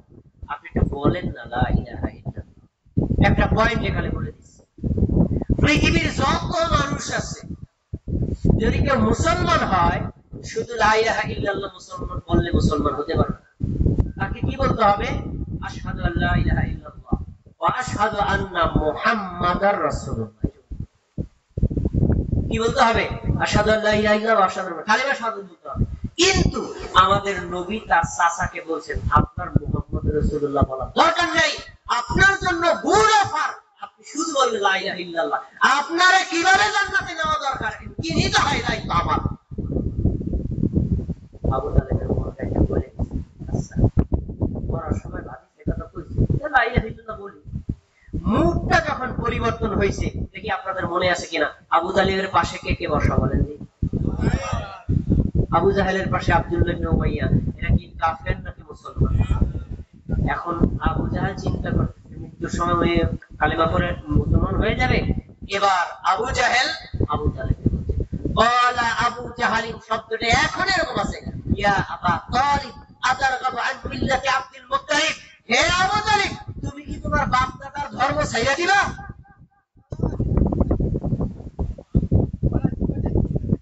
তাহলে আবু জাহেল কি কোরআনের দোহাই দিছে, হাদিসের দোহাই দিছে, কিসের দোহাই দিছে? তাহলে বাপ দাদার দোহাই দেওয়া কি মুমিন মুসলমানের কাজ নাকি কাফের মুশরিক বেঈমানদের কাজ?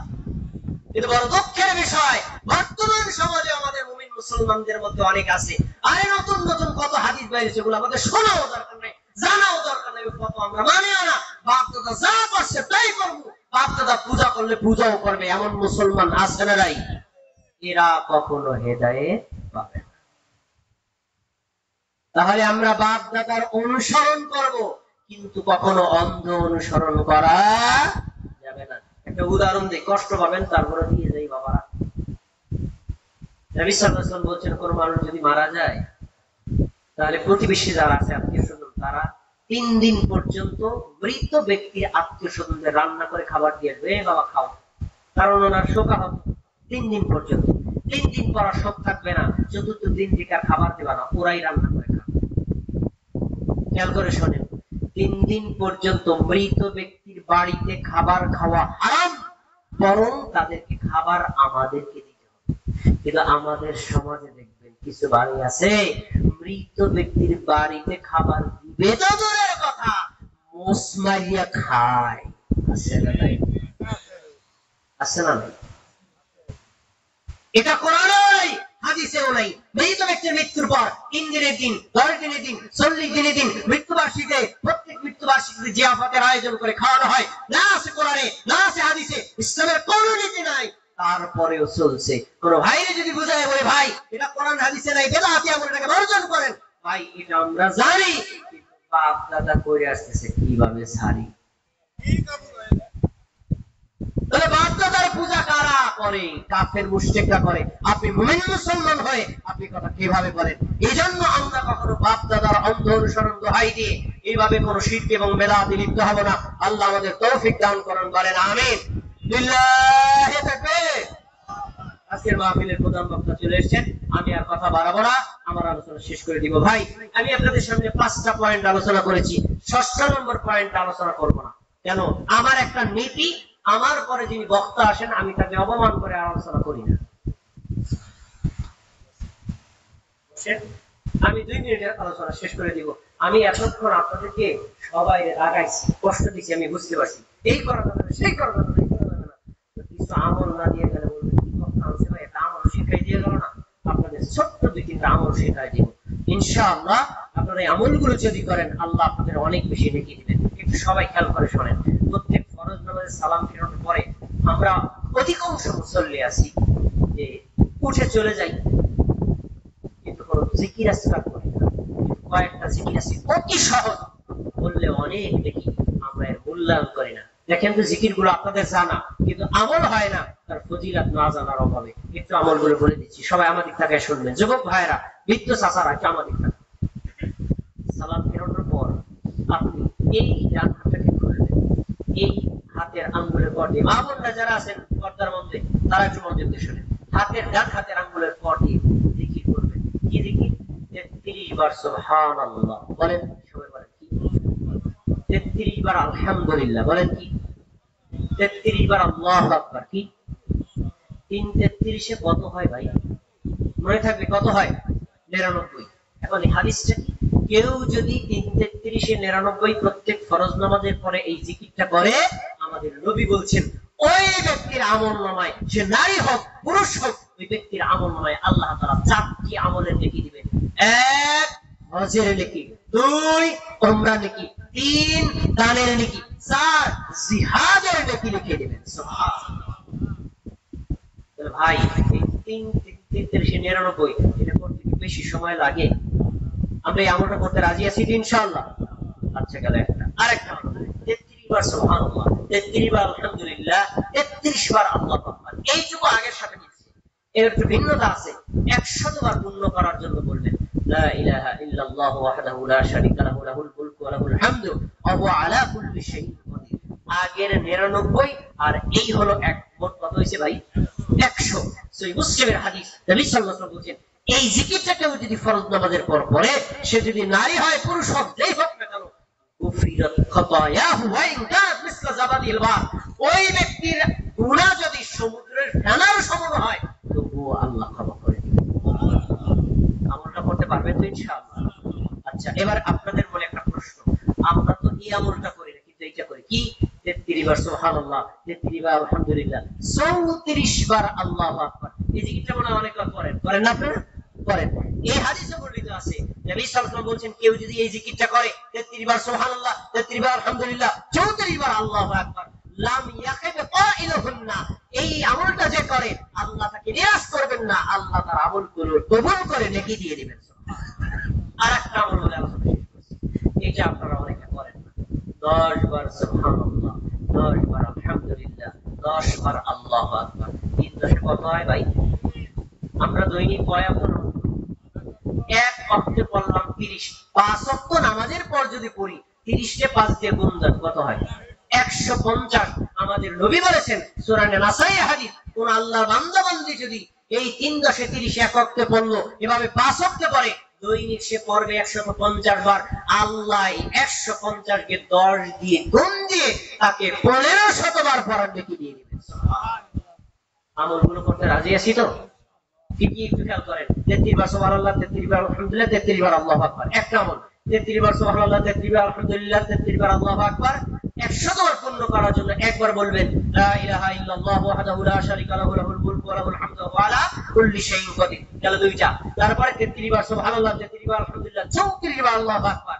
আর 4 নম্বর হচ্ছে 10 বার সুবহানাল্লাহ, 10 বার আলহামদুলিল্লাহ, 10 বার আল্লাহু আকবার। এই 4 ভাবেই আমল করা যায়। আপনি সময় পেলে 4 ভাবে করবেন, যদি সময় না পান একেবারে ব্যস্ত হলে কমপক্ষে 3 10 30 এই জিকিরটা করে হলেও সুন্নাতে দাঁড়াবেন। ইনশাআল্লাহ আমরা আমল করে ধরে রাখতে পারবো তো? আল্লাহ তাআলা আপনাদের সকলকে ভালো রাখুক। যিনি আয়োজন করেছেন আল্লাহ তার নেক আশাকে পূরণ করুক। অত্র এলাকার বাসী যারা আছে তাদেরকে সঠিক কথাকে গ্রহণ করার তৌফিক দান করুন। আমিন। আসসালামু আলাইকুম ওয়া রাহমাতুল্লাহি ওয়া বারাকাতুহু।